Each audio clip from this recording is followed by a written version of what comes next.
Radhe Radhe friends, आप सभी को कामदा एकादशी की हार्दिक बधाई। तो इस वर्ष कामदा एकादशी का व्रत 8 तारीख को किया जा रहा है, यानी 8 अप्रैल मंगलवार का दिन है और बहुत ही शुभ दिन है। तो सुबह सुबह स्नान करने के बाद हम सबसे पहले लड्डू गोपाल को स्नान कराएंगे, जैसे हम प्रतिदिन करते हैं। तो आप इस दिन हल्दी से या चंदन से स्नान कराइए, बहुत ही शुभ होता है।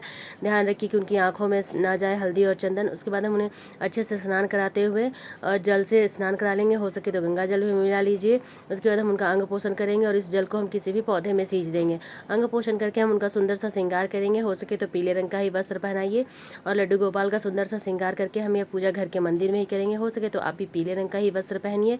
एकादशी के दिन पीले रंग का खास महत्व होता है, तो आप पीले रंग का ही आसन बिछाइए। अगर अलग से चौकी लगा रहे तो हम यह घर के मंदिर में करेंगे। तो सबसे पहले हम दीपक प्रज्वलित कर लेंगे। और देखिए मेरे यहाँ थोड़ी सी बारिश हुई है, तो थोड़ी सी सर्दी है, तो मैंने लड्डू गोपाल को एक पतली सी चादर, मतलब उनका जो ढकने का शॉल है वो ढक दिया है। आपके यहाँ नहीं हो तो आप केवल श्रृंगार कर लीजिए। वैसे तो मौसम गर्मियों का हो ही गया है। तो सबसे पहले हम धूप दीप जला लेंगे और अपने लड्डू गोपाल को या जो भी स्वरूप हो वहाँ हम तिलक कर लेंगे। तो तैयार करने के बाद हम तिलक करेंगे और उनके बाद हम उन्हें तुलसी समर्पित करेंगे। तो तुलसी आप एक दिन पहले ही तोड़ लीजिए, क्योंकि एकादशी के दिन तुलसी नहीं तोड़नी चाहिए। फिर हम फूल समर्पित करेंगे, जो भी फूल आपको आसानी से मिल जाए वो आप ले लीजिए। गेंदे का फूल मिल जाए तो बहुत ही अच्छा है, पीले रंग का फूल समर्पित करना अच्छा होता है। बाकी आपको जो भी फूल मिल जाए आप ले लीजिए। उसके बाद हम भोग समर्पित करेंगे। तो देखिए इस दिन फलाहार का ही भोग समर्पित किया जाता है। एकादशी के दिन भगवान नारायण का व्रत होता है, तो इस दिन आप उन्हें तुलसी युक्त दूध और फलाहार का ही भोग समर्पित कीजिए। उसके बाद आप गणेश जी को भी भोग समर्पित कीजिए। तो घर के मंदिर में यह पूजा कर रहे हैं तो हम गणेश जी को भी अलग से भोग लगा देंगे, क्योंकि उन्हें तुलसी के पत्ते का भोग नहीं लगता है। तो और नारायण को हम तुलसी युक्त भोग ही लगाएंगे। तो कोई भी फलाहार भोग आप समर्पित कीजिए। उसके बाद हम धूप दीप दिखा लेंगे, बहुत ही प्रेम पूर्वक हमें आरती करनी है। धूप जला लेंगे, सुगंधित वस्तुएं भगवान को बहुत अधिक प्रिय होती है, तो आप धूप जरूर जला लीजिए।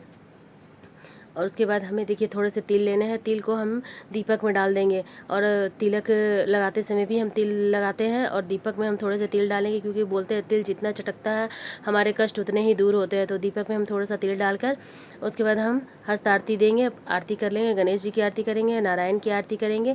इसके बाद देखिए हमें दक्षिणा समर्पित करनी होती है। तो दक्षिणा आप यथासंभव समर्पित कीजिए। तो जो भी दक्षिणा आप समर्पित कीजिए, लड्डू गोपाल की अगर पूजा कर रहे हैं तो उन्हें वार की ही समर्पित कीजिए, क्योंकि लड्डू गोपाल का श्रृंगार होता है।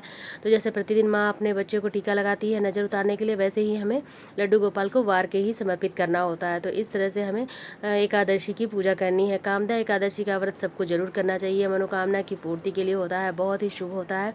तो कामदा एकादशी का व्रत हमें जरूर करना चाहिए। यह दिन मंगलवार 8 तारीख को है और यह 2 दिन नहीं है, एक ही दिन है, तो सबके लिए एक ही दिन का होता है। उसके बाद जब हम अगले दिन पारण करेंगे तो ये दक्षिणा पारण वाले सामग्री में हम डालकर दान कर देंगे, या फिर आप किसी भी ज़रूरतमंद को दान कर सकते हैं। तो इस तरह से आपको पूजा। कामदा एकादशी के दिन हवन करना भी बहुत शुभ होता है। तो यहाँ गाय के उपले से आप हवन कर लीजिए। तो घी से और जो हवन सामग्री है उससे हमें हवन करनी है। भोग प्रसाद भी आप हवन में समर्पित कीजिए। जो दक्षिणा हमने समर्पित की थी उसे हम अगले दिन दान में दे देंगे। और पारण का शुभ समय सुबह 6:05 से लेकर 8:35 तक है। तो इस बीच में आप पारण कर लीजिए। और कथा का वीडियो आपको चैनल पर मिल जाएगा, आप वहां से जाकर सुन सकते हैं। कामदा एकादशी की आप सभी को हार्दिक बधाई दोस्तों। फिर मिलेंगे अगले वीडियो में।